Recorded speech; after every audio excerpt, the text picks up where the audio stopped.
Just waiting officially for the 6 o'clock mark on my computer to roll. It's true. These are 5 minutes past. Who's in charge of these clocks here? I know, no, Right.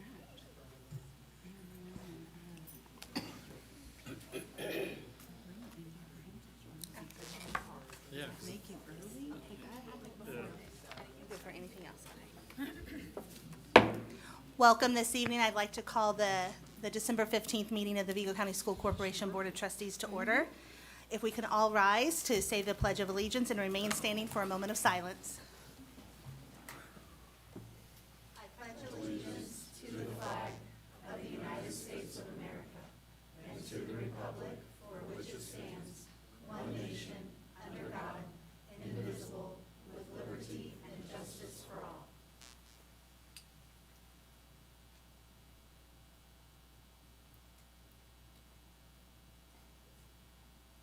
Thank you, and you may be seated. May we have a roll call? Stacy Killian, Present. Rick Berger, Present. Christina Chris, Present. Amy Lohr, Present. Carrie LaBella, Present. Ken Warner, Present. James Skelton. Present. Madam President, I'd like to make a motion to amend tonight's agenda.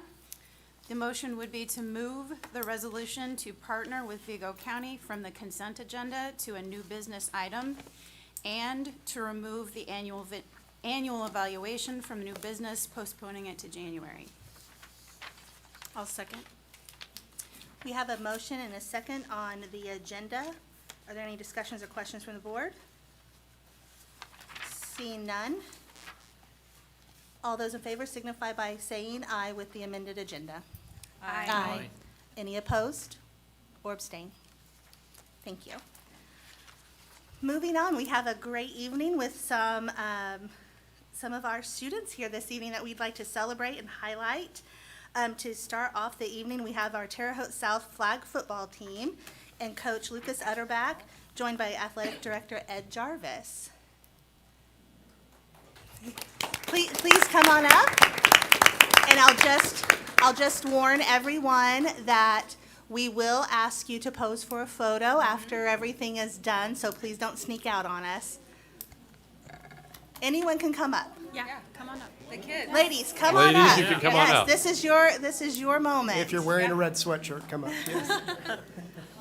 Oh, come on up if you want. First off, I have with me our other head coach, Cole Berry. Lucas couldn't be here tonight, but I just had a couple things I wanted to say about the amazing year these girls had. One of the goals of our athletic department is to have higher participation in our athletics, especially from our female students. When the IHSA announced the girls' flag football would become an emerging sport, we wanted to be a part of it. We started out with 31 girls that came out for the team, and I believe we ended with about 27.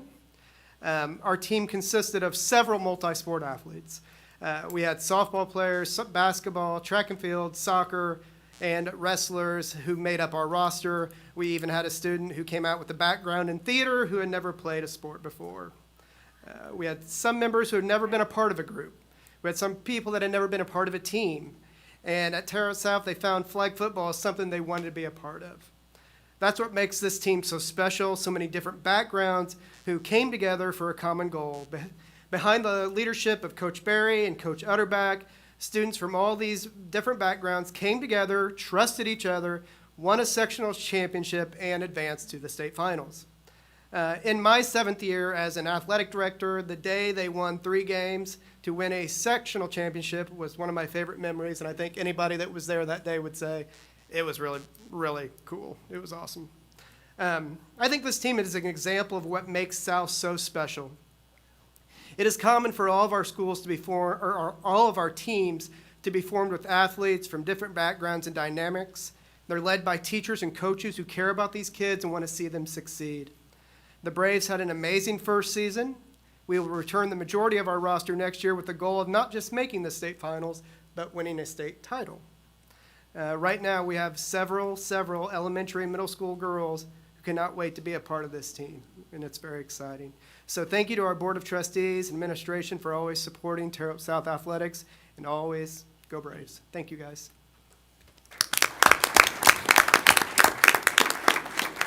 you guys have anything to say? I'm gonna really put you on the spot.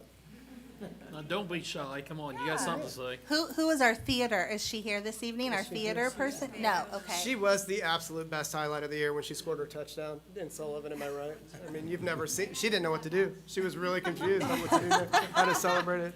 But it was, again, just a perfect example of our school, just so many different kids with different backgrounds that came together, and it was fun. It was great. It was awesome. How Yeah, many are, I'm sorry, you please, no, go ahead. I was just gonna say, Coach Utterback and I, we didn't pull the flags or score the touchdowns. That's all these girls in red behind us.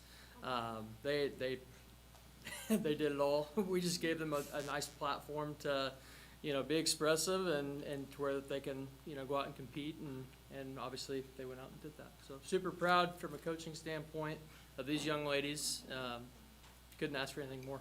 Just to kind of give everybody a background too, an emerging sport, if you don't know the definition, 2 years, you try to get up to 100 schools to be a part of it. This was the first year, it was like 72, something like that. They're already at like 95 for next year. Wow. With it being in the Olympics in 2028, it's becoming a huge, huge deal. We were excited to partner with the Colts and the IHSA to be one of the first teams to get in this year, and they made it to the state finals. They ended up playing the team that ended up winning the state championship. But I think we were the only people that scored on them that day.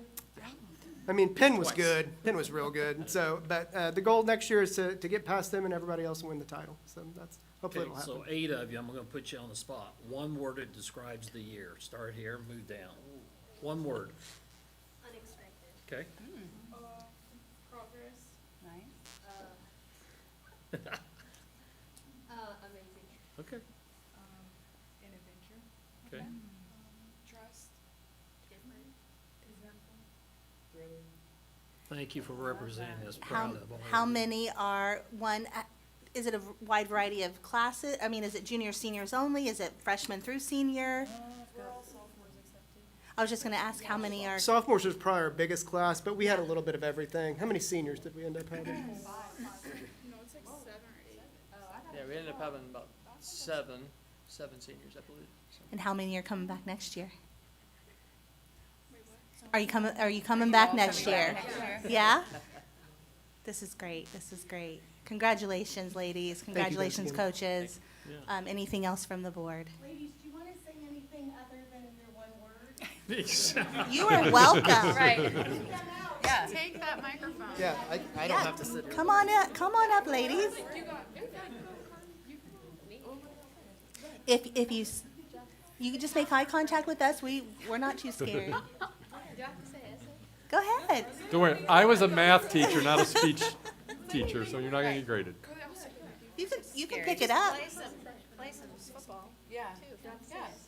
What is the most memorable moment you had this season? Just something that brings a smile to your face that really makes you want to come back next year. I think winning sectionals was like one of the best moments because all of us that really showed how we trusted each other and how we learned how to play the sport together. And so I feel like that was a moment where you really all came together the most. Love that. Anyone else? And on that day, I mean, you guys had lost to both those teams the week before. So they beat 2 teams that they lost to the week before. So it was That's one gotta thing feel you good. You got pounded by one of them, right?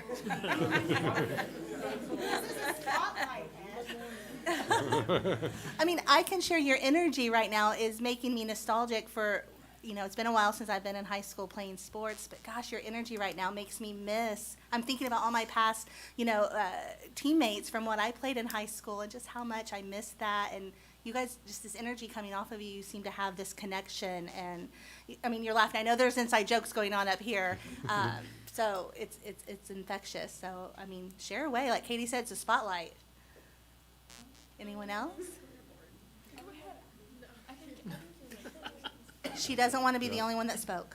Yeah, no, someone else has spoken. Beyond that, I think you want us to get up and go over there and take a photo. All right, we'll take a photo. Thank you, ladies, so much. Let's give them a round of applause.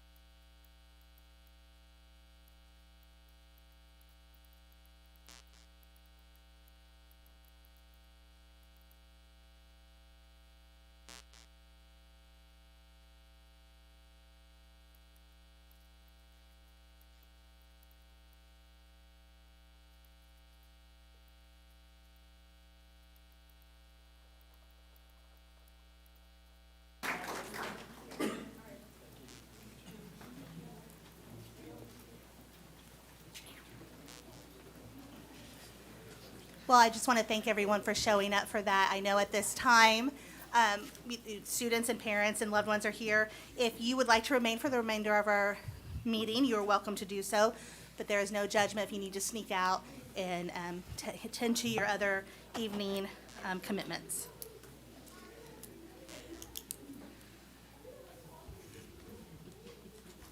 We are moving on in our agenda for the first call for citizen comments. These are for agenda items only.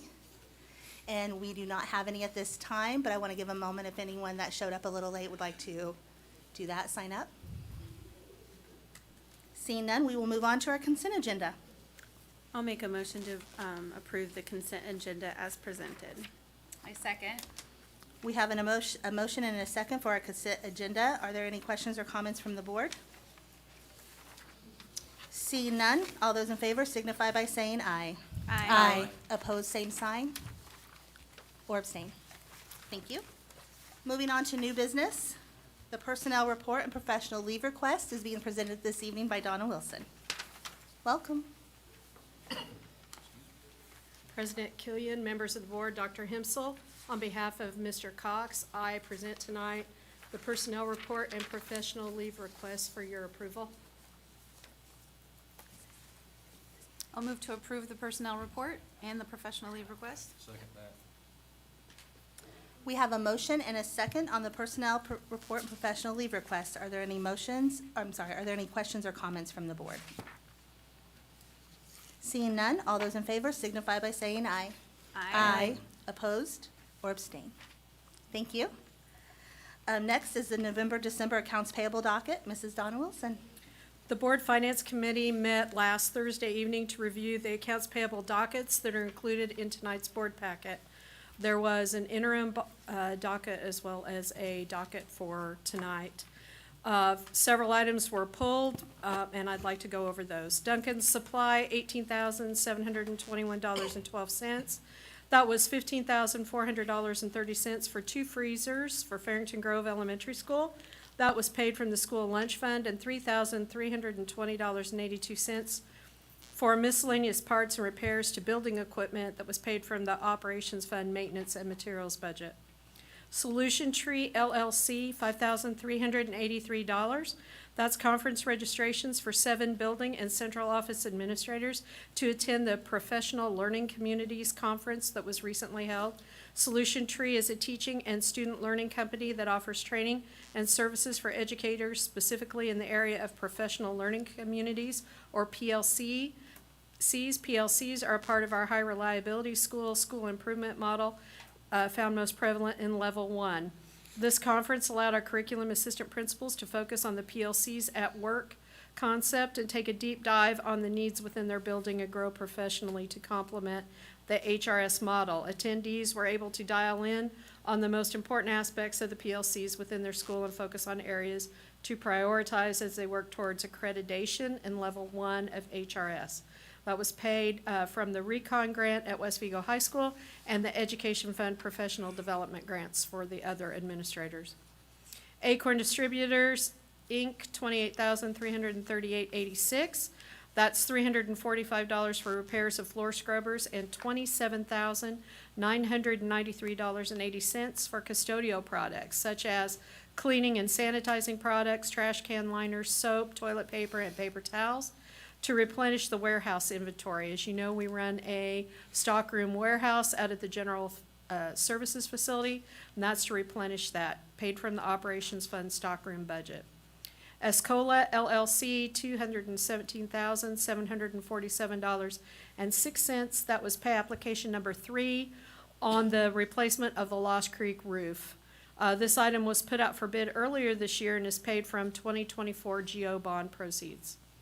IXL Learning, $4,687.50, grades K through 5 site license for Sugar Grove Elementary School for math and language arts instruction, and that was paid from the Education Fund software license budget within IT's budget center.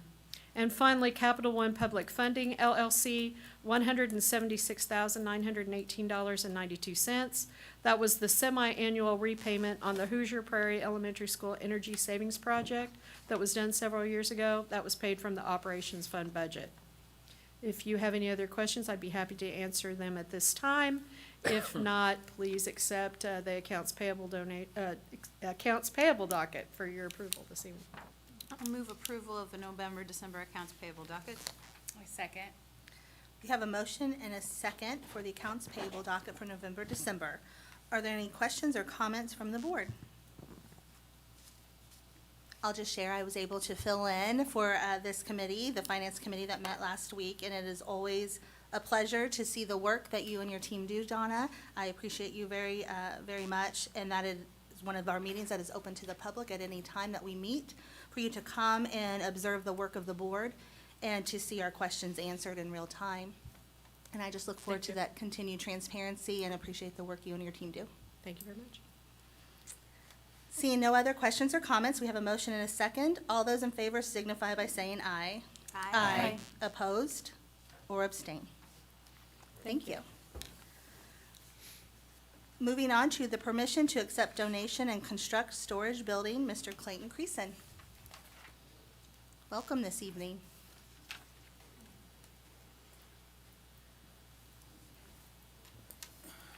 Good evening. Tonight, we're joined by representatives from several of our schools' athletic programs. We're here to request the board's approval to accept a donation that would be used towards the construction of a new athletic storage building at Terre Haute South. This facility would support multiple sports by providing safe, organized storage of equipment and helping our programs continue to grow and operate efficiently. We appreciate the representatives being here, and at this time, if you guys want to come up, we have Ed Jarvis, Dallas Kelsey, Coach Lee, Coach Barrett, and I believe the president of the Terre Haute South Touchdown Club, Ashley Ritchie, has a little bit something to say, so I'll let you go.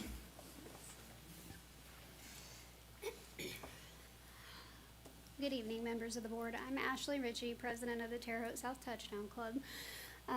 The Terre Haute South Touchdown Club, we exist to help support our athletic department, football program, players, and coaches, and to make sure that Friday nights are special for not only our students, athletes, family, but also our supporting community. If you had a chance to make it out to any of our games this season, you probably noticed that each of our games had its own theme. With the help of our parent volunteers and our board members, we put in countless hours decorating, creating an environment that really fired up our students, and both on the field and in the stands. And we continue to strive to create a sense of pride that will radiate through the Terre Haute South community.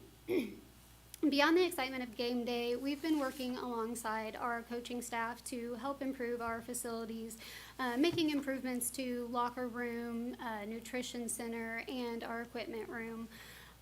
Along the way through that process, it became pretty clear pretty quickly that space and storage were both serious challenges for us. Right now, our current equipment room is a small closet that's separate from our main locker room and is packed to the point that we're climbing over carts, totes to get whatever we need for every practice, every game.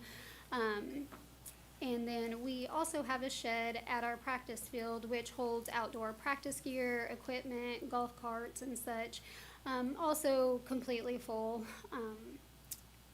We have fan gear inventory, student spirit items that we like to make sure that our students have access to at every game. Those are currently being stored in an unused shower inside the school. We make it work, but it's not ideal. That's why we're really excited about this new opportunity and chance to build a new facility where we can serve not only our football teams, but our track and field teams, our cross-country teams, and our tennis teams. The area will provide a shared storage space and operation space as well. We have been able to raise funds necessary for the build thanks to the generous support of our community. We simply ask that tonight you guys will match our enthusiasm for Terre Haute South Athletics and help us approve this project so that we can continue building something special for our athletes, our coaches, our community. And thank you guys for your time tonight and continued support of all Terre Haute South Brave athletics. Anybody else have anything they want to add? If not,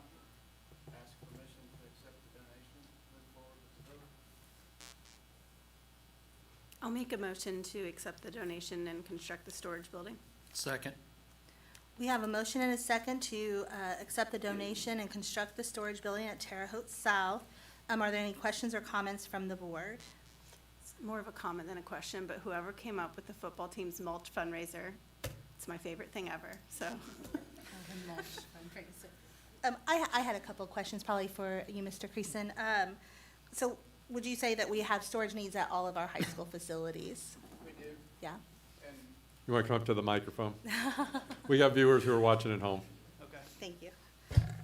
We do have needs at other facilities, and Dr. Hemsel and I have talked. I think there's a plan to extend this project as far as an athletic storage to north and west, and offer kind of the same thing if they can raise some funds. And, you know, I've been to North and met with them. We've looked at areas to do something similar and kind of, you know, getting an idea of what their needs are, because it's not the same, you know, at all schools. The layout at North and the other schools is different, so.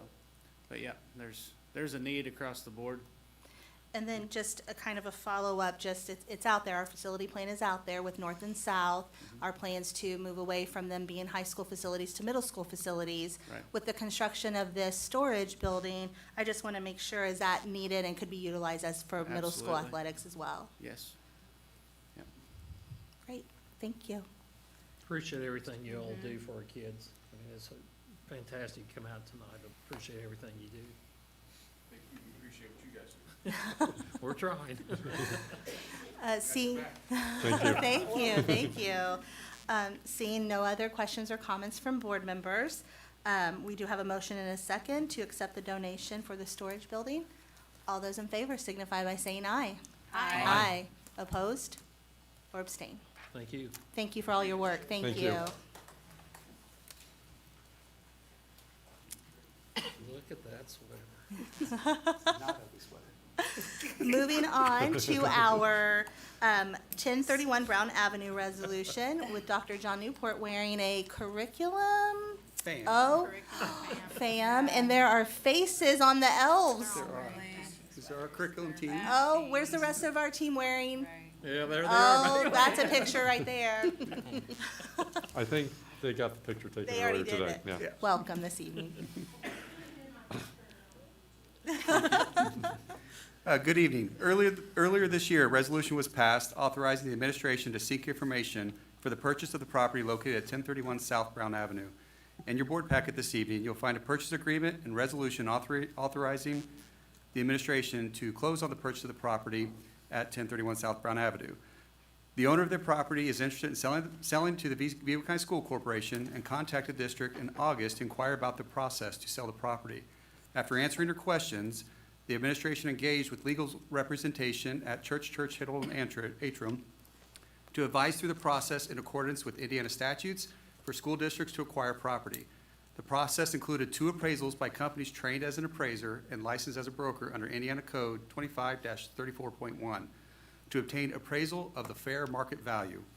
After the real estates were appraised, we evaluate the appraisals in accordance with the resolution passed earlier this year, made an offer to purchase the real estate for a purchase price of $163,500, which was the average of the 2 appraisals in accordance with state statute. This purchase will allow the district flexibility in the future utilization of this property found adjacent to Devaney Elementary.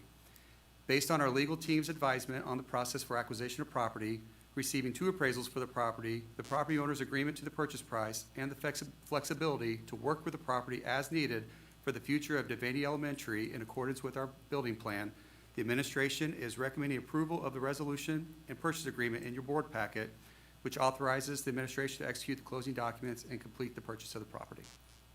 I'll take any questions you have. I'll make a motion to approve the 1031 Brown Avenue resolution. Second that. We have a motion and a second for the 1031 Brown Avenue resolution. Are there any questions or comments from the board? Is there anything you can share with us right now about how that property would be utilized? At this time, we anticipate that the structure would be raised. It is being purchased in an as-is state, and anything within the property that is of value would go through our typical disposal of property through auctions or fair public purchase that we have current board policies for. And so really, our anticipation is to prepare it for flexibility of what a future of the expansion of the school may need. Thank you. Any other questions or comments? Seeing none, we do have a motion and a second to approve the 1031 Brown Avenue resolution. All those in favor signify by saying aye. Aye. Opposed or abstain? Thank you. And your fun shirt. Next, Industry Ready, Locally Created Pathways, Dr. Jennifer Corcus and Mr. Doug Dillion. Welcome this evening in your fun shirts as well. Good evening, Madam President, Dr. Himsel, and members of the board. My teammate Doug Dillion and I are here tonight to seek approval for a new locally created pathway, which we have termed Industry Ready. The purpose of this pathway is to support students to design a career-connected learning plan that matches with locally available in-demand jobs, critical employability soft skills, while completing career rotations and career exploration. These students will create and complete 4 micro-credentials and soft skills. One of the things that we have learned through our conversations with our industry partners is communication is vital. So our students will do a micro-credential in communication. Our students will do a micro-credential in professionalism. Teamwork, collaboration, and critical thinking and problem solving are our last 2 micro-credentials that are embedded within this locally created pathway. In addition, they will complete 75 internship hours, 3 industry-ready chats, 3 regional industry tours, participate in college and career fairs, interviews with employers that include feedback on their interviewing skills, as well as additional work-based learning opportunities. These 2 industry-ready pathways provide the opportunity for our students to check a box on a diploma that they may not currently be checking and earn that high school diploma as they continue to leave us. This also prepares them for exploration within careers for the student who's not entirely sure yet what career industry they may want to go into. This gives them the opportunity to do a little bit in each category as they go through that investigation. So we're here tonight to request your approval for our locally created pathway. And it's one pathway, but there's 2 branches to it, and kids can jump back and forth. And the cool thing about this pathway is it's not course specific. So let's say a kid's messed up, earlier in their career, it happens. This is a way we can catch them up and still get them ready for the workforce. So like the Work Ready offshoot focuses on kids that think they want to go straight to work. But we got a lot of feedback from industry that these certain things were missing. And then the Career Pursuit offshoot, if a kid thinks he wants to go into a union apprenticeship program, this software is aligned with our Work One. They're a partner in this project. And also, of course, the union trades. And so our goal is to, in adult education. So our goal is to have something that's very consistent in our region. And so the Work Ready, or the Career Pursuit kids, could actually earn enough stuff that they could be like a gold level certification. And that would actually cause them some admittance, union trades admittance things they wouldn't have to take any. Others, like the electricians, they might only have to take 1 test because they've got the other 4s. So it really makes them look more appealing to those ones that there's a lot of competition to get into, because they've already proven that they've got the basic, what's called work-ready data, work-ready math, and work-ready reading, which is basically workplace communications. So, and the maths, for example, math specific to that trade, it's not separated by algebra, geometry, so they learn it totally differently.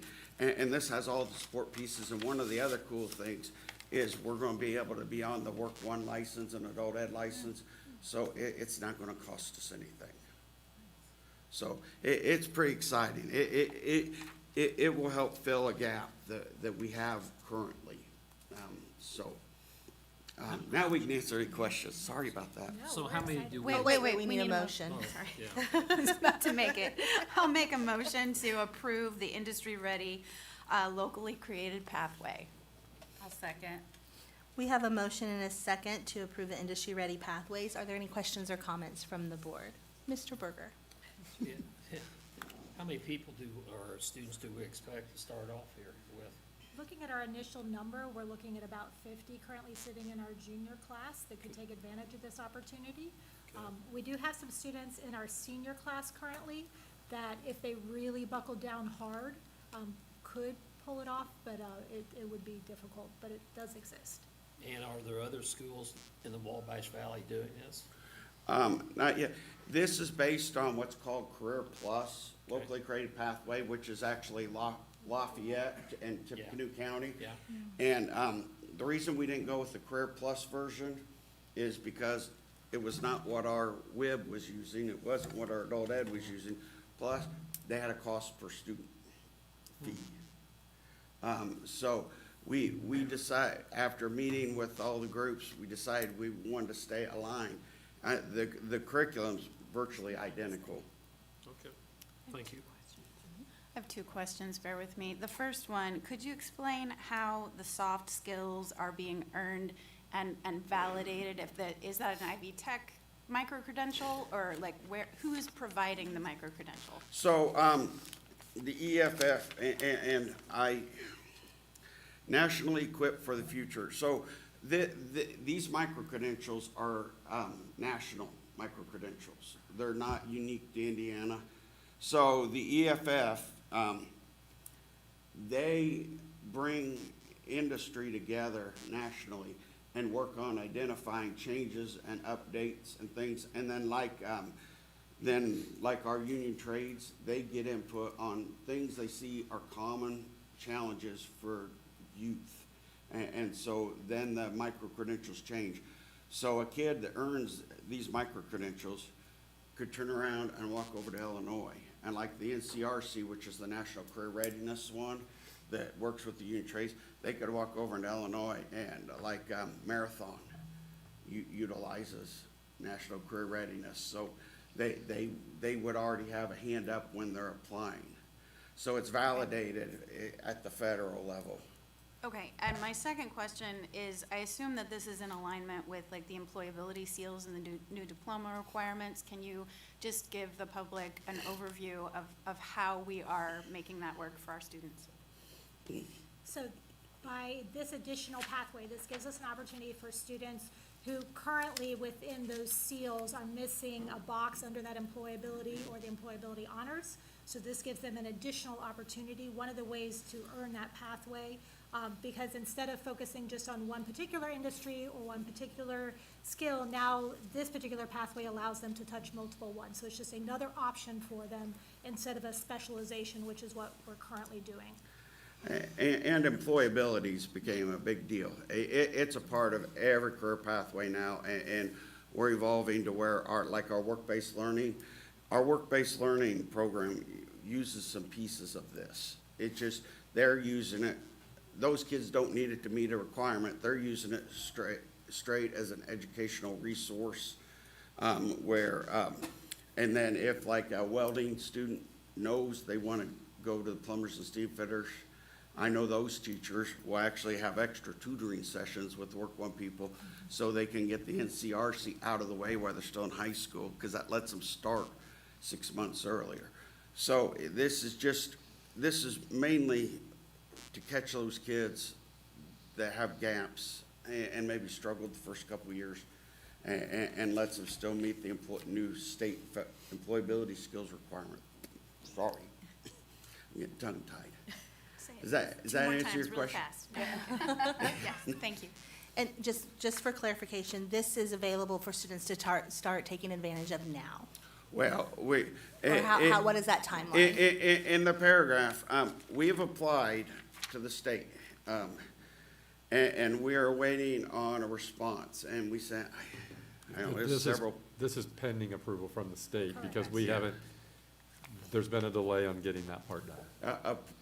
The main person left. Gotcha. And we didn't know the main person left, so I was trying to communicate with the main person. But it is modeled after an existing, already approved pathway, so we don't anticipate any challenges. Yeah, So once approved from the state level, our we can students offer it Correct. immediately. So then those 50 current juniors are, Would be able to immediately. Yes, we could Wonderful. immediately start addressing them. And we got 2 or 3 seniors that could maybe even take advantage of it if it yeah. happens fast enough, but we need the state to, we're Help- working help on us it. out a little bit, right? Yeah. I think there may be another question. Yes, I have a question. I may have missed this in the beginning. Is this only offered for juniors and seniors, or is this for freshmen and sophomores as well? This will be a pathway available to all our students as another Okay. option. One of the things that we're finding as we're talking to students is some of them aren't ready to specialize yet. So as they Okay. start to look Yeah. at those pathways, they're just not sure. So Right. this is an opportunity for them to start dabbling.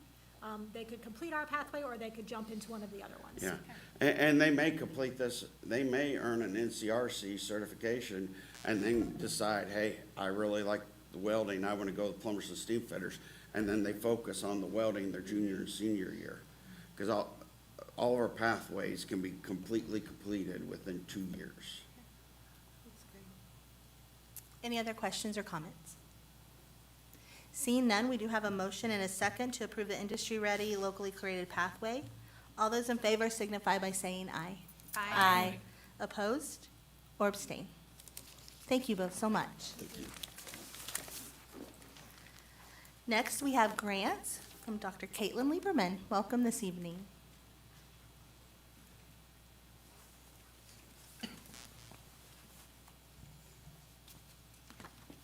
Good evening. The corporation is seeking approval for 9 grants this evening. The first is the Title I Part A grant in the amount of $5,507,851. This grant currently serves all elementary schools, including Deming Early Learning Center. With that, funds are maximized to support staff, which ensures the program's success. With all title grants, we do have to provide equitable services to our non-public schools within the district. So we do have St. Patrick's School, which has been a longstanding partner of ours, and then we've added 2 additional through the consultation process, which occurs each and every year, because at times we have schools that will express interest that have not previously done so. This year we have 2 additional with Eastside Christian Academy, as well as the Life Academy as well. For Title I Part D, this grant is in the amount of $1,108,733.56. This supports delinquent institutions, and you'll note in the summary that you have, it's the Prevention and Intervention Program for Delinquent Children and Youth Living in Institutions, which is a federal and state program.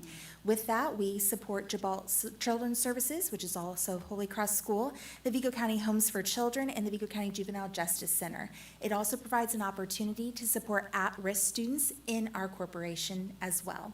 And we work in partnership with those institutions throughout the duration of the school year and their summer program offerings as well. The next is the Title II grant in the amount of $689,520.71. This grant focuses on professional development for our principals and teachers. We support stipends for our teachers for after-school and summer workshops, along with conference attendance throughout the school year. With that, we also have an opportunity to support our curriculum and assessment alignment teams, and then additional initiatives such as Marzano's High Reliability Schools that we are using as well.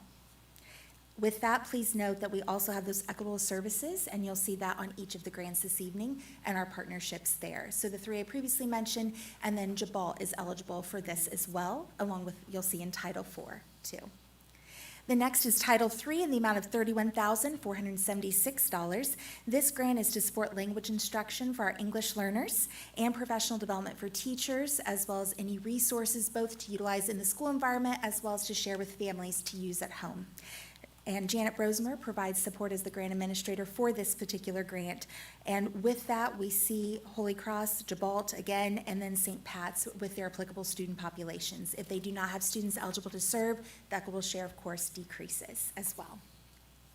The Title IV grant is in the amount of $432,187.55. This has 3 primary areas of focus. We see the well-rounded instruction and with initiatives that are oftentimes innovative. In the past, we've focused on STEM, now looking at STEAM, and you can see the other opportunities as well. Also, the safe and secure environment with social emotional learning, oftentimes supporting counselors, and then also technology. It is not to be used for the use of purchase of technology, but rather supporting our teachers in implementing blended learning experiences for our students. With that, you'll note some of our past utilizations of the fund, including our partnership with Rose Holman. We have professors there that partner with us during the summer to work with our teachers and focus on math and science and enhancing instruction in our classrooms. We've also previously used it to support our NEED experience that Mr. Dillion and his team lead, and then also some other opportunities with school counselor-led initiatives. This is perhaps one of the most flexible grants, so it really does support all of those new and innovative ideas that we have each year. The next is the High Ability Grant from the IDOE in the amount of $116,708. This specifically supports those students who are identified as high ability throughout the school year. We do identify our students in grade 1 currently. This year, we will also add in a kindergarten and a 5th grade high ability identification process, which aligns with the state's mandate. For this, we support K-12 and purchasing resources to utilize in the classroom specifically for those students, so it does enhance instruction. There's also a professional development component for our teachers as well with this funding. The next is the Indiana Department of Homeland Security grant with the support of Mr. Kurt Brandiger, who takes the lead on this. And this grant focuses on enhancing safety and security within our district. Oftentimes, and what we've used it for consistently, and again this year, ensuring that we have our radios that are in alignment with our communication purposes and being able to support our schools for that endeavor. The next is a new grant for the district, the Indiana Safe Routes to School Initiative, in the amount of $20,000. And this is to purchase safety materials with cones or for our crossing guards, as well as any other resources that would be helpful. Our directors of elementary and secondary education have identified schools to prioritize who have a large population of students walking to school or bike riding as well. And so with that, we'll be able to utilize these dollars to support those initiatives as well. Dr. Newport will be joining me as the grant administrator of that. For our last, Mr. Dillion will join me regarding the Perkins grant.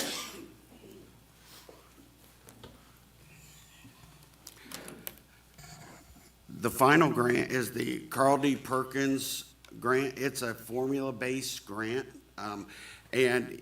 we are, Vigo County School Corporation's the fiscal agent, but NRCT districts, also Clay Community Schools. Some of the special projects that are going on right now, new iron workers. So last year's grant bought a new iron worker for North and South. This year's grant is buying a new iron worker for West Vigo and Northview.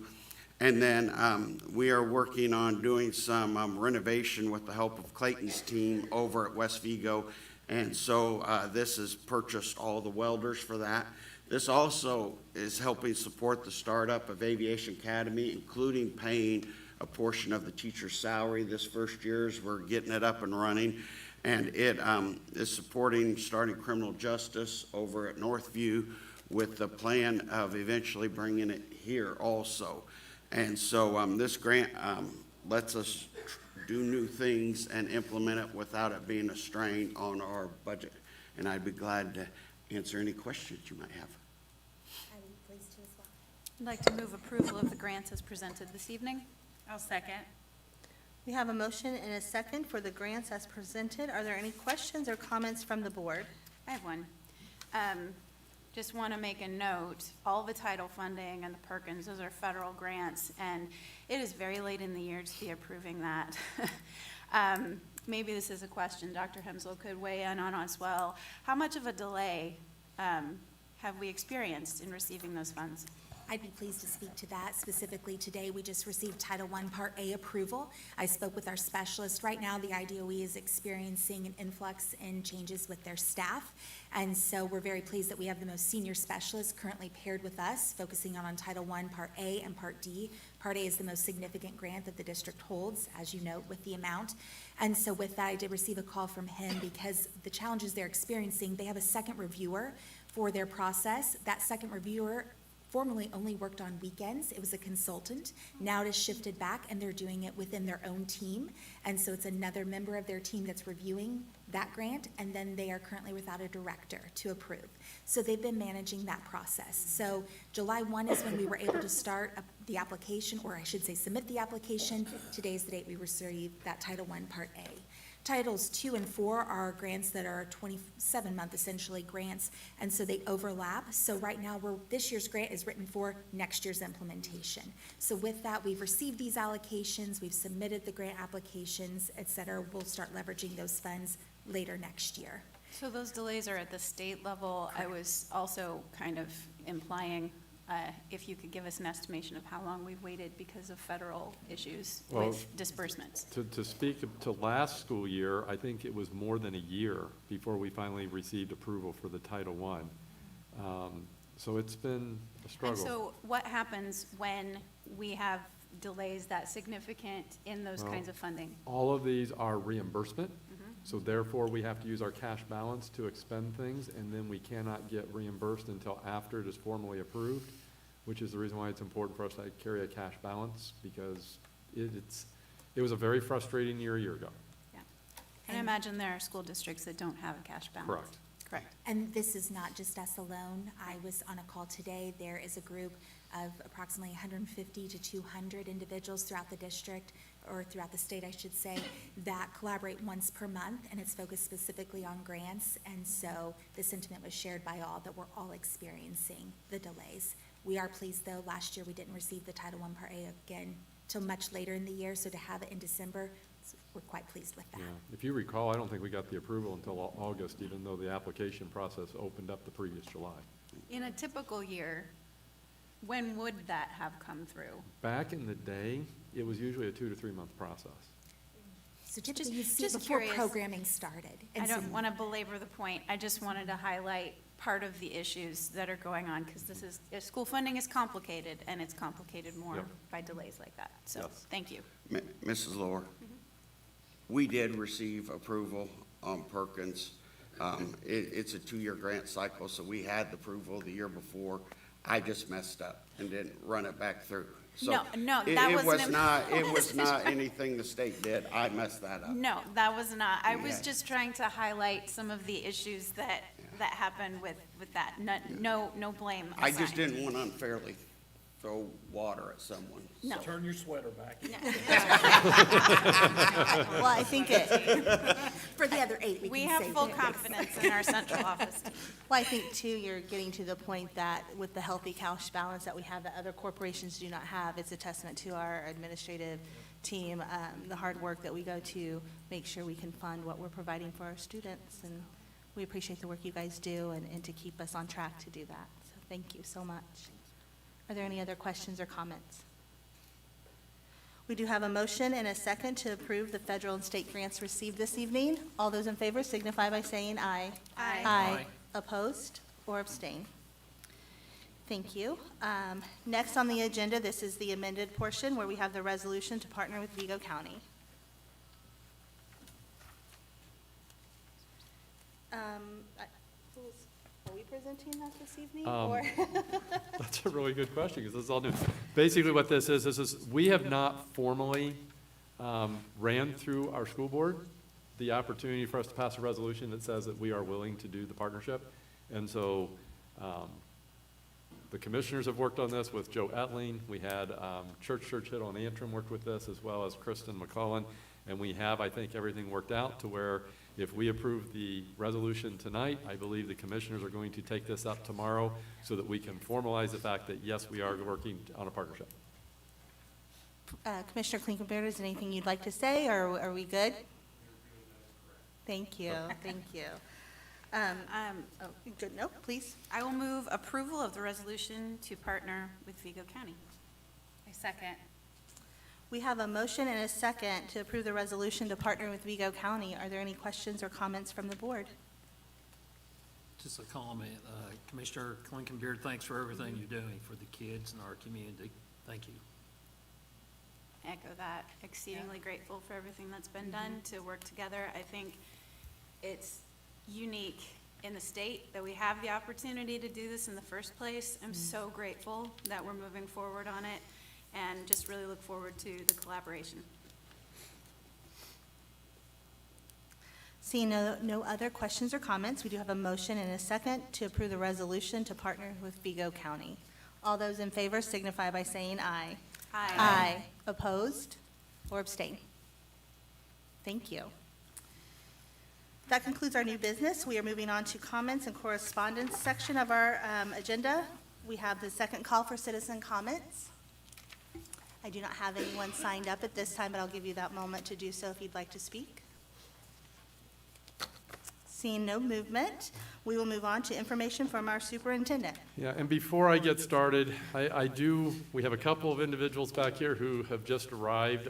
They had work schedules that prevented us from highlighting them at the beginning of the meeting, so we're going to highlight them at the end of the meeting. Each year, the Riley Children's Foundation identifies, celebrates, and honors individual patients or former patients to serve as Riley champions. This past fall, the Riley Children's Foundation announced 10 individuals to serve as Riley champions. It just so happens that 2 of those 10 champions are members of the Vigo County School Corporation. Before I begin my comments here that we'll do later tonight, let's take a moment to celebrate our local Riley champions, Brilea Southard and Callista Dillion.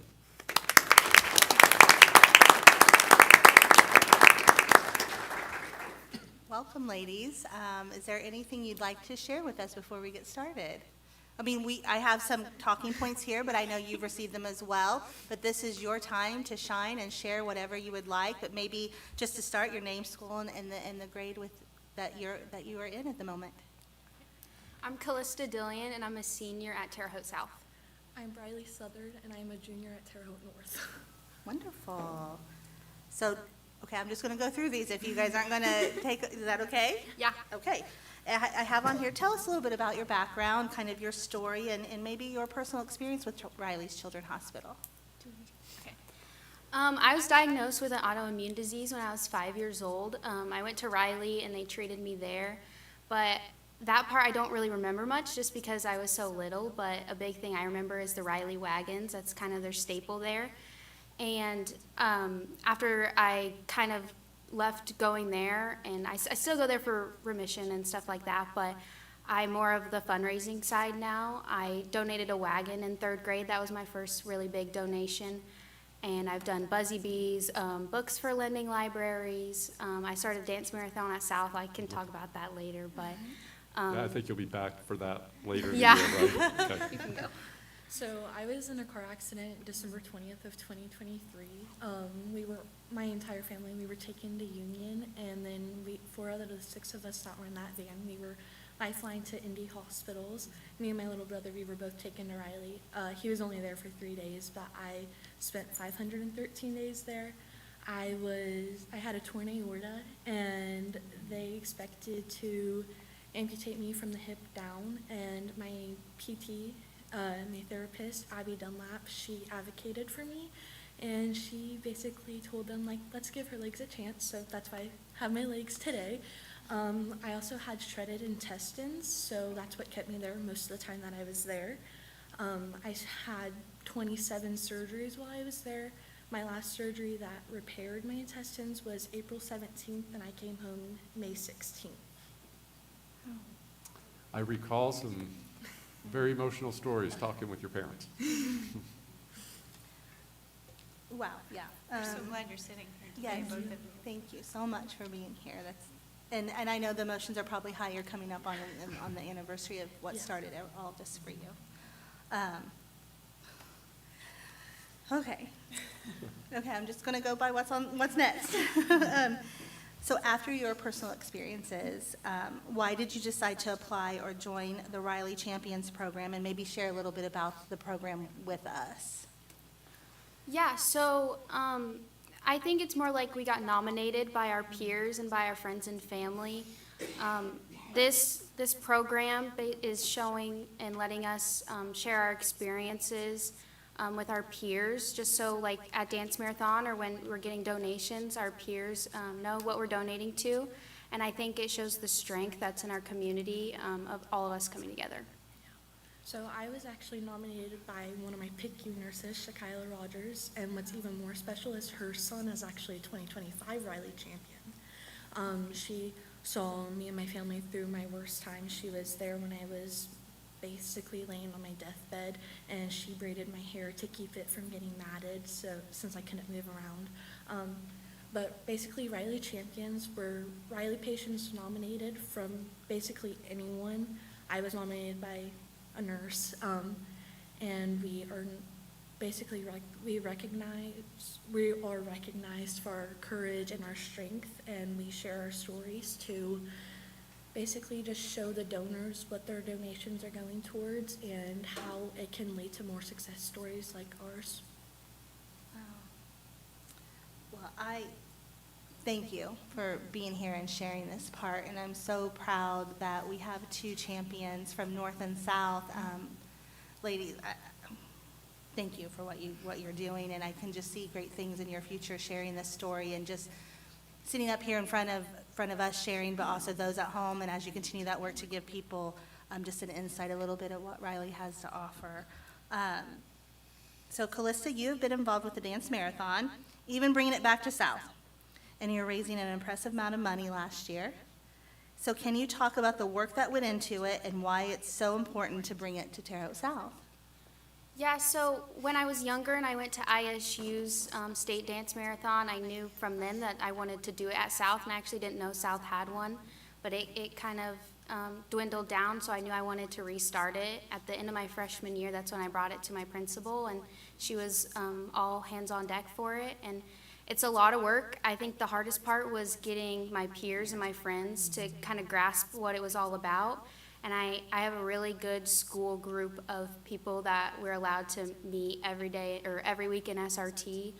And that time we have in SRT is really important. That's what we get most of our work done. We're able to contact businesses and set up events and talk to other teachers about what their ideas and how they might be able to help us around the school and events. So I would say that that's the best part, is just being able to connect with everyone else throughout our school with Dance Marathon, not only the day of the Dance Marathon. And Briley, we know it's a huge event at Terre Haute North. How are you involved, and what are you doing with it at North? Yeah. So this is my first year of part of it because our accident happened halfway through my freshman year. And so I've been trying to get more involved. As a Riley champion, I'm wanting to get more involved and, basically show people around the community how their donations are impacting more kids like us. And I plan to do things with Dance Marathon, but also on my own and, give back to Riley. Like, she has a wagon. I plan to try to get a wagon. My 17th birthday is coming up, so I plan to do like a kind of a tour drive. But I plan to do things with Dance Marathon. Well, I just request, just myself personally, and I'm sure other members of the board would agree, let us know how we can help. Let us know dates, or if you're running a fundraiser, we're happy to share, promote, participate in whatever either one of you need to support this great organization and to support you. But is there anything else you would like to say, or are there any questions from other board members that maybe haven't been covered? I have one. Yeah. What's your career plans after school? I plan to go for pediatric nursing.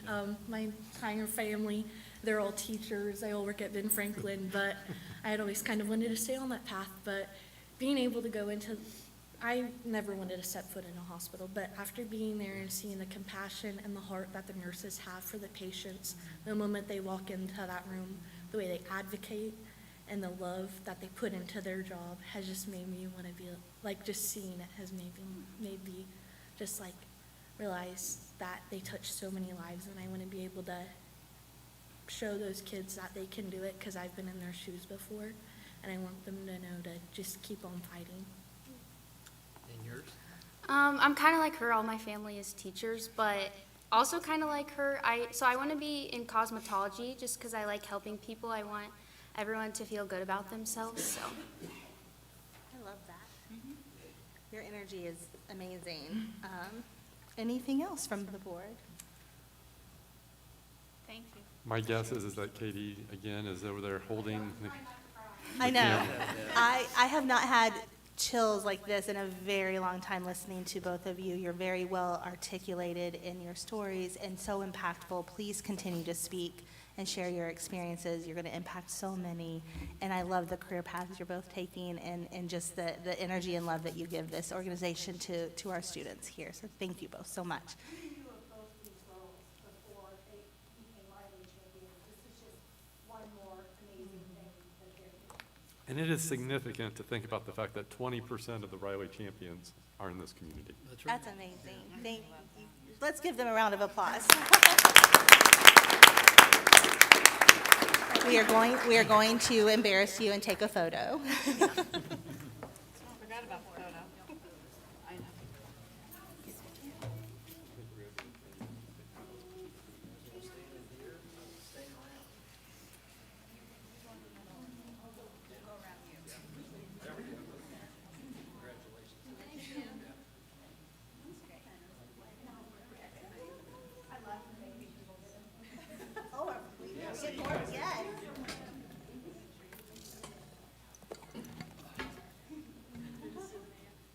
And we've got big plans for the dance marathon, so you guys will be seeing these ladies again.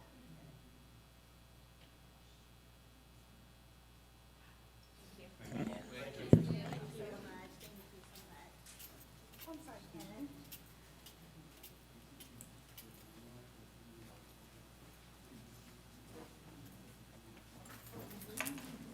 We help them. It's a good program.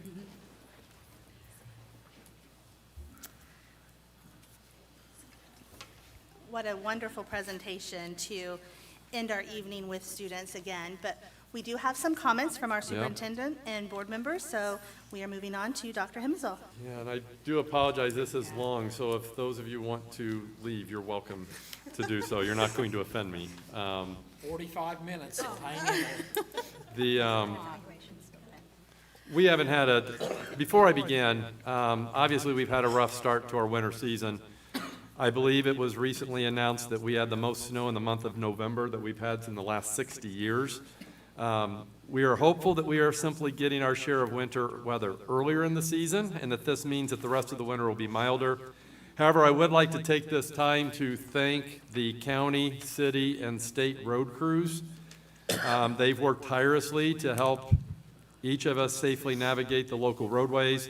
Thank you to our facilities and custodial staff for clearing and treating parking lots and sidewalks and maintaining our heating systems. I also want to say thank you to our bus mechanics, our drivers, who worked throughout the weekend to ensure that our buses did not freeze, even in response to the below-zero temperatures. And thank you to the bus team drivers, the team of bus drivers who joined myself and other administrators going out and driving the roads. Fortunately, we were able to do that last night instead of simply in the morning like we normally do. I want to understand, each time we go and drive this, we are very careful with how we do it, but our goal is always to stay in school. We understand that every time we do an e-learning day is a day that some of our kids who qualify for free lunch, they miss the meals for that day. So we don't get to make up those meals on e-learning day. So that's something that we try to make sure we do. With that said, it's been a while since we had done a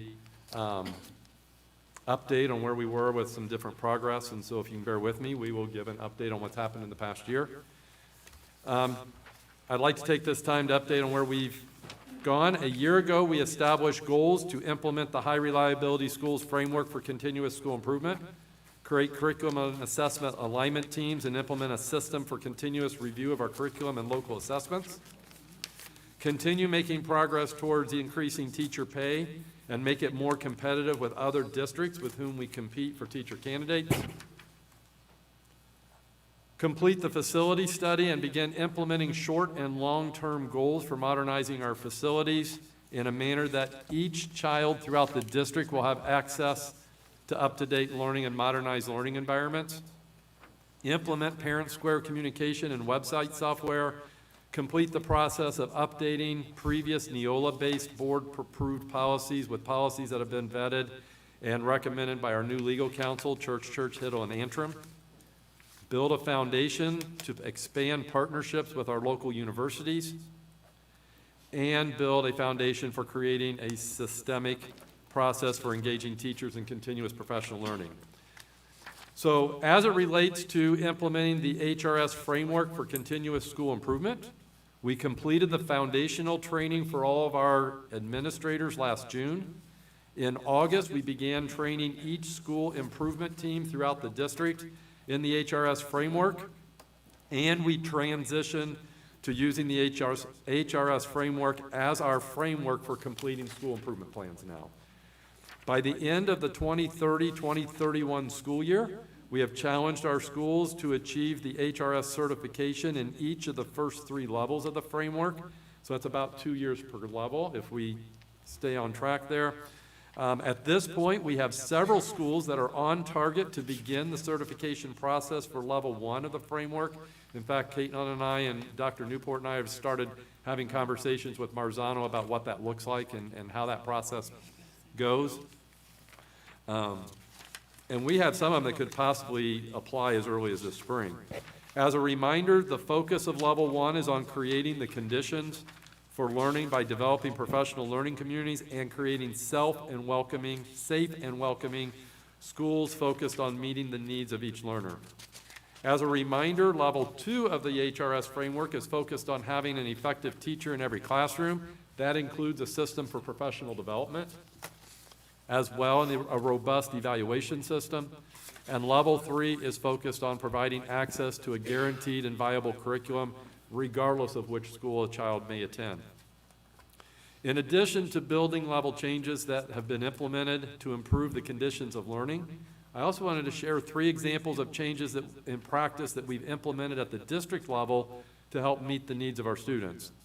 The first example that you may recall is expanding our partnership with Valley Professionals Community Health Center. If you recall, a year ago we did a pilot at North High School. We've now expanded that at South High School and at West High School. The expanded partnership provides on-site health clinics at each of our 3 high schools, and we are finding that this convenience for families reduces the amount of time that our students miss classroom instruction when they need to receive medical services. We're going to come back to that attendance thing in a little bit. A second example includes refocusing the work of our at-risk liaisons to work with families with elementary-age children to establish good attendance habits. In fact, previously, they worked mostly with middle school and high school students. We've redirected their work with some of our youngest learners so that we can start establishing those good attendance habits. We continue to work with our community partners to implement other strategies intended to improve attendance and reduce the number of chronically absent students. A third example that I'll share is the implementation of a network of buses that allow high school students to access courses offered at our other high schools or technical programs such as the Health Professionals Program at Union Health, the Education Professions Program at Indiana State University, the Buildings Trades Building Location, which is over near Sugar Grove Elementary School, and the aviation maintenance courses that are located at Terre Haute Regional Airport. We saw a tremendous growth in the Building Trades program simply by taking away or adding opportunities to provide the transportation, and by doing so, I think we almost doubled the number of kids who are a part of that program just because we offered that transportation service. To achieve level 3 of the HRS framework, we have created curriculum and assessment alignment teams for each of our content areas. These teams consist of teachers that represent each school in the district and each grade level. The work involves identifying the most essential academic standards needed for future success in the future grades, and then mapping it in a way so that we decrease learning gaps and provide multiple opportunities for students to engage and learn those most important standards. So in other words, if they don't get it the first time, we give them another shot to learn it a second or a third time. The first curriculum and assessment alignment team was in the content area of reading, and its first task was to analyze and recommend new curricular materials as part of the reading book adoption, which we completed last spring. That was for kindergarten through 6th grade. The remaining curriculum alignment teams began their work this fall. The English Language Arts team is the one that is working on book adoption for grades 7 through 12 this winter. As we work through the 6-year book adoption cycle, eventually each team will work through all different phases of the alignment process and ensure that each of our students have access to a path that leads to meaningful diploma regardless of which school they may attend. These teams will also align our local assessments and use the results of these assessments to inform future curriculum alignment decisions. On November 14th, the board approved a contract agreement with that was collectively bargained with the Vigo County Teachers Association, or VCTA. Although it did not go as far as any of us had hoped, we made more progress in teacher pay despite the district receiving $1.5 million less in revenue than it did in the previous school year. To have monies available to achieve this goal, we reduced district office expenses, greatly reduced the monies expended on legal counsel services, realigned our grant expenditures, eliminated non-essential subscriptions and software licenses, or replaced them with less expensive options, and unfortunately did not replace some of the open positions created by retirements or resignations as we aligned staff with the realities of our enrollment. We also are proud of our insurance committee, which has implemented practices that cause our health insurance premium increases. And though they are significant and though it is frustrating, we know that it is far less than many others throughout the state. And I think that's because of the work of the insurance committee. Although the increased compensation was not as great as we had hoped, we are proud of the progress that was made given that many districts across the state were unable to provide compensation increases. Obviously, the most public work that we completed in the past year was creating a plan for modernizing and reorganizing our facilities. From January of 2024 through June of 2025, we worked with Gibraltar to evaluate the needs of each school. You may recall many presentations here at our board meetings throughout that time period. We analyzed our most recent demographic study, shared information during our school board meetings, considered the feedback of our teachers, staff, administrators, and maintenance personnel, considered the feedback provided by members of our community who attended facility forums in March and again in June, or completed surveys that were distributed in June. And all this information was synthesized to create the plan that we shared with our community on June 23rd, and we revisited at our last meeting on November 17th, just as a reminder of the work that we were doing. We worked with our local community leaders to help Senator Good and other members of our legislative delegation enact a law enabling a partnership with local government to help modernize our school facilities as much as possible with using the existing tax dollars. And you may recall we just passed a resolution to formally enter into that partnership. This past Friday, an oversight board was created to evaluate our plan, give us additional feedback, as well as the ability of our county to partner with us. And they're going to be looking at those financial things. Our goal is not simply to do something, but to do something for every child that we serve. Although we still have much work to do want to remind us that since the summer of 2023, we have replaced 14 chillers, 7 boilers, 5 air handling units, updated electrical systems that directly support the new HVAC equipment at each of our high schools, improved traffic flow through paving projects at Lost Creek, Rio Grande, and Dixie B elementary schools, updated cafeterias at each of our 3 high schools, removed deteriorating carpet and wall coverings at Woodrow Wilson, and replaced it with paint and revitalized floor treatments on the concrete there, revitalized terrazzo flooring at several schools, replaced the roofs at Otter Creek and Sarah Scott, and we are currently about 70% through the process of updating the Lost Creek roof. And throughout the upcoming months, we will be bringing the board with more bids to consider as we continue to work towards modernizing our schools. In the past year, we implemented the Parent Square communication tool. The software allows parents to receive information from teachers, administrators, coaches, and others. And the information is archived so that it can be referred to as needed in the future. The software also replaces the need for parents to download and track multiple apps that were being utilized previously throughout the district. Although we have made progress on the website portion of that project, I do need to admit that we still have work to do, and that project continues and is ongoing. Likewise, we have made much progress on updating our board-approved policies. Unfortunately, inclement weather, county council meetings, and illness have caused us to cancel 5 of our policy committee meetings. which has slowed our progress, but we are hopeful to have all those policies updated before the start of the next school year.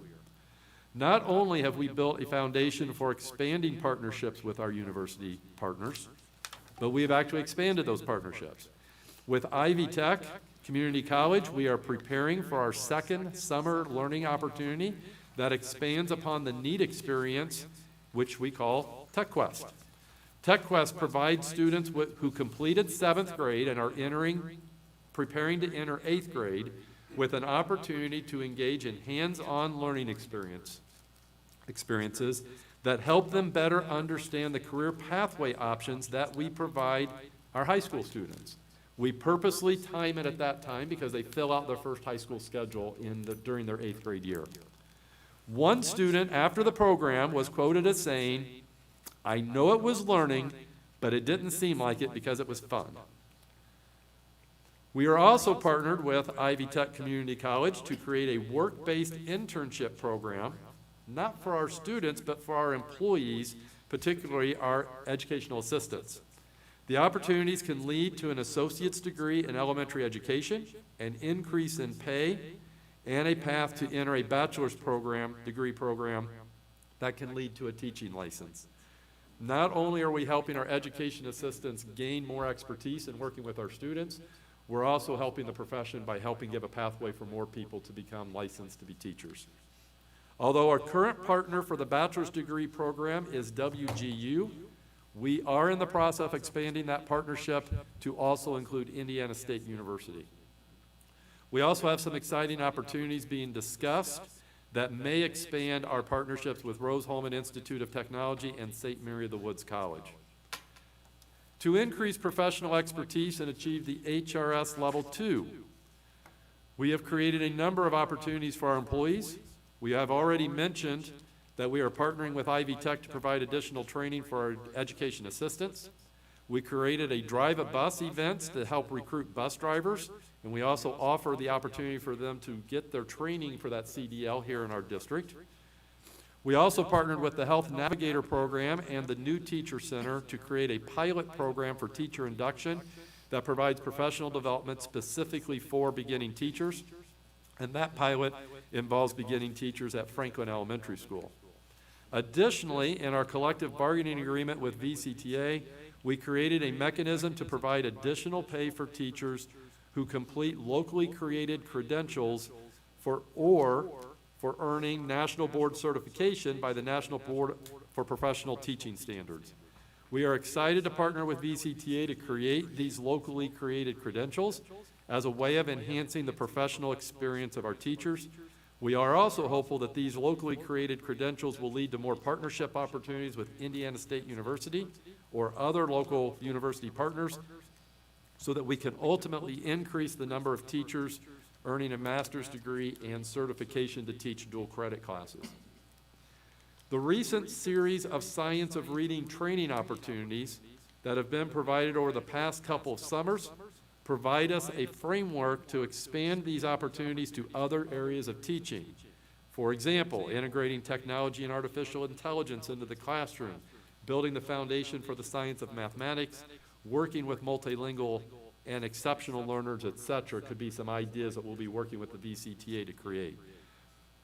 Many of our elementary teachers have engaged in a series of training opportunities in the Orton-Gillingham methods for teaching the process of reading to our youngest learners, and these early results are very positive, and we are seeing increases in the reading levels of these learners. As all this work has been ongoing, we also recognize that we still have much work to do. We continue to conduct voluntary testing of air and water quality to ensure that our students and staff remain safe while they are working and learning. We continue working with local health department officials whenever the results are not what we had hoped, so that we can remediate the situation as quickly as possible. We also utilize our partner vendors with local plumbing and HVAC experts whenever necessary to help us remediate those situations. We will continue to implement these voluntary testing procedures while we also continue to modernize our schools.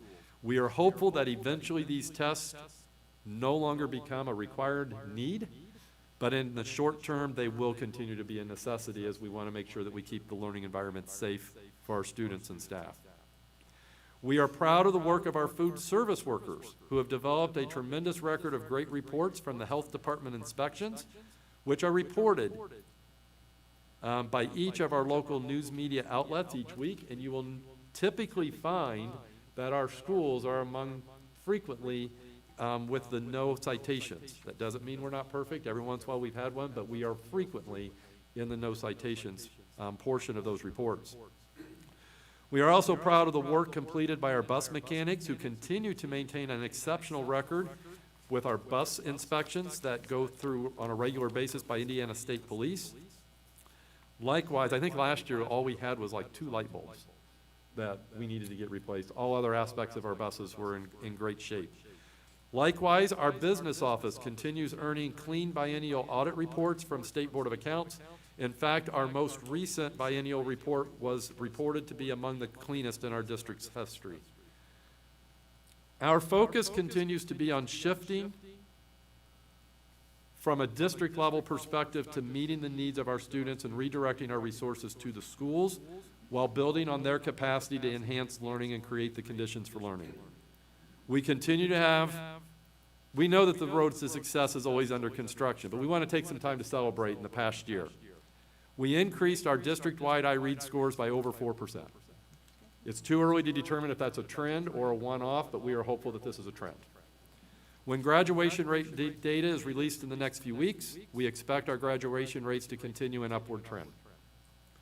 During the 24-25 school year, 1,430 Vigo County School Corporation students earned 12,686 college dual credits, and 137 students earned an Ivy Tech credential with completion of the Indiana College Core, a technical certificate, or a certificate, or just a regular certificate.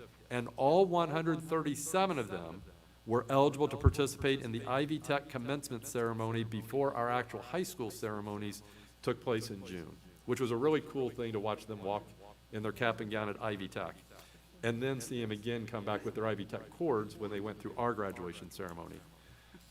In real terms, these student accomplishments of dual credit, with the support of their teachers and parents, add up to more than $2,150,000 in post-secondary savings for our VCSC families because they earned the college credit while they were in high school. From the beginning of the school year through mid-November, nearly all of our schools experienced increases in their student attendance rate. Unfortunately, nearly 2% of our students have already missed 18 days of school. And about 5% of our students are at high risk of missing 18 or more days of school for the school year. 18 days is significant because that's a 90% attendance rate. However, the good news is that 75% of our students are on track to have an attendance rate of 96% or more. So why is this attendance data important? And why did we spend so much time focusing on what we did with attendance this past year? Attendance has a direct correlation to various student achievement measures. Although achievement is a complex puzzle that includes more than test scores, the following assessment data identifies a trend that also shows up on other achievement measures. For example, our 8th graders who maintain a 96% attendance rate meet or exceed the state passing percentage of the English Language Arts Reading I Learn assessments by more than 6 percentage points. Likewise, on the Math I Learn assessment, those with a 96% attendance rate exceed the state percentage passing rate by more than 3%. In comparison, students who maintain a 90% attendance rate or worse, in other words, they miss 18 or more school days, are below the state passing rates by more than 30 percentage points in both math and English language arts. Likewise, on the iRead 3, students who maintain a 96% or higher attendance rate pass the iRead at a rate that is 6 percentage points greater than the state passing rate, and those who maintain a 90% attendance rate or worse pass the iRead at a rate that is 8 percentage points below the state passing rate. Another way to look at our achievement data is that on a variety of measures, about 60% of our above-average performing students maintain an attendance rate of 96% or more, whereas only 7% of our above-average performing students maintain an attendance rate of 90% or less. There is a direct correlation to it. Logically, the achievement data correlation to attendance makes sense. Students with an attendance rate of 96% or more miss fewer instructional days, and as a result, are less likely to have learning gaps. Students who maintain an attendance rate of 90% or less miss more days of instruction, and as a result, are more likely to have learning gaps. The 8th grade data is an indication that the effect of poor attendance may be compounding itself and creating bigger and bigger learning gaps over a period of time. In short, we will continue to work with our community partners to find ways to improve attendance rate. And likewise, we will continue using the HRS framework to work collaboratively to find more ways to make our learning environments more welcoming for each learner.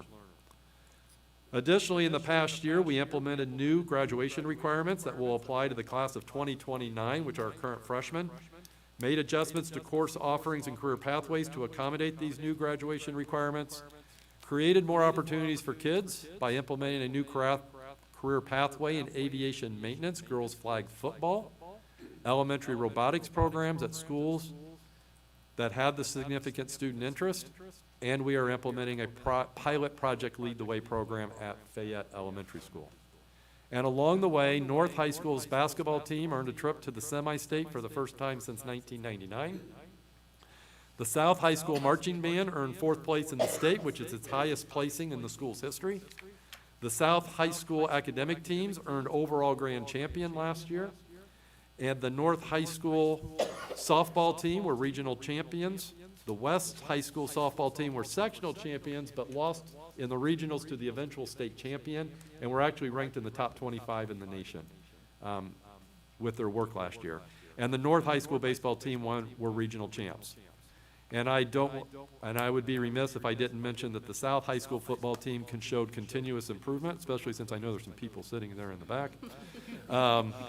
And that growth throughout became evident when they almost beat the number 3 ranked team in the state in the sectional championship game. Again, we recognize that we have work to do, but we think we're on the right track and are making progress.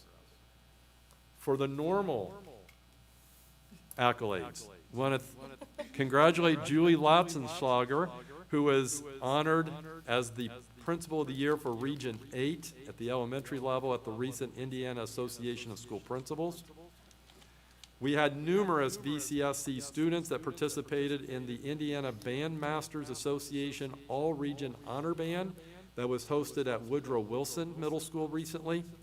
And then weeks later, from South and North, had the honor of performing with the Indiana Band Masters Association All-District Honor Band that was hosted by Northview High School. Congratulations to Emily Clapp, or some people may remember her as Emily Durr, who is a graduate of Terre Haute North in 2019.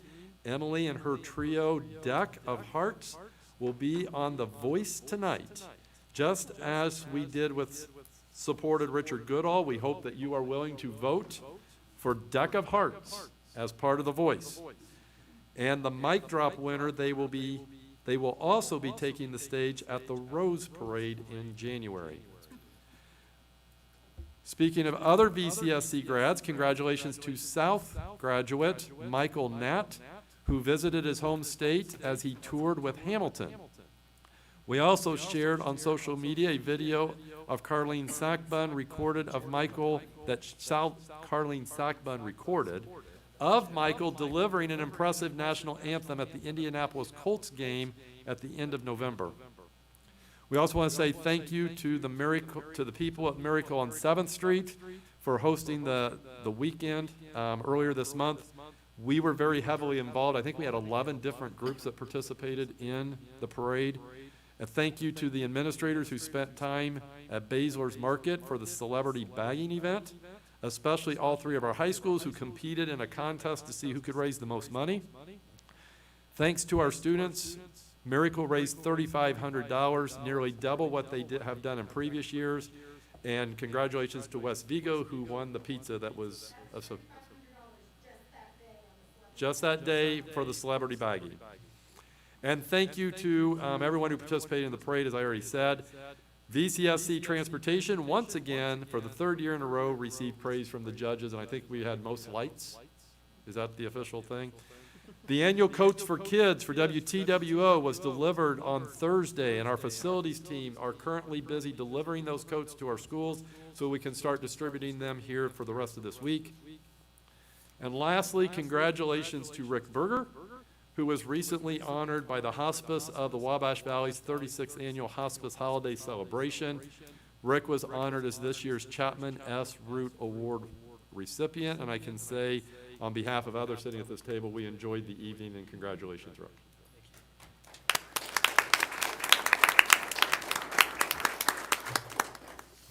Beyond that, On page 13. we wish everybody a happy holidays, regardless of how your student's family or our employees' family choose to celebrate. We hope it is a safe and restful winter break for everyone. Merry Christmas, Happy Hanukkah, Happy Kwanzaa, and Happy New Year to all members of our community.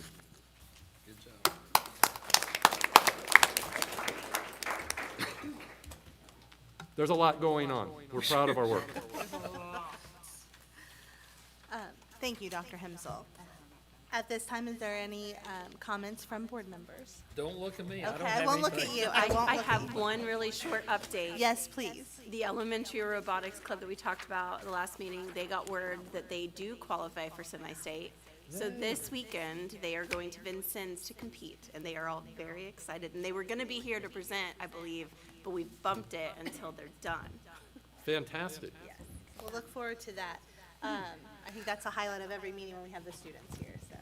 And just on a personal note, good luck to your son, Mrs. Labella, that he is serving on that team at semi-state, so have fun with that. Rick, you just cost me $5. You didn't hear it. Rick, you're not paying attention. Board Member Warner has a message. You just cost me $5. We're down here talking. Right, we have, I said, you just cost me $5. Why? Because I bet him that you would be the first one to come up, you know, and make the comments. The first time money comes involved, it That's doesn't right. happen. There you go. May I move Yes. it to adjourn, Yes. please? There's a motion to adjourn from Mrs. Lore. Second. There's a second. All those in favor signify by saying aye. Aye. Oh, I'm sorry, before I gavel, our future meeting is January 5th of 2026 here at the Administration Office Conference Center. Happy New Year.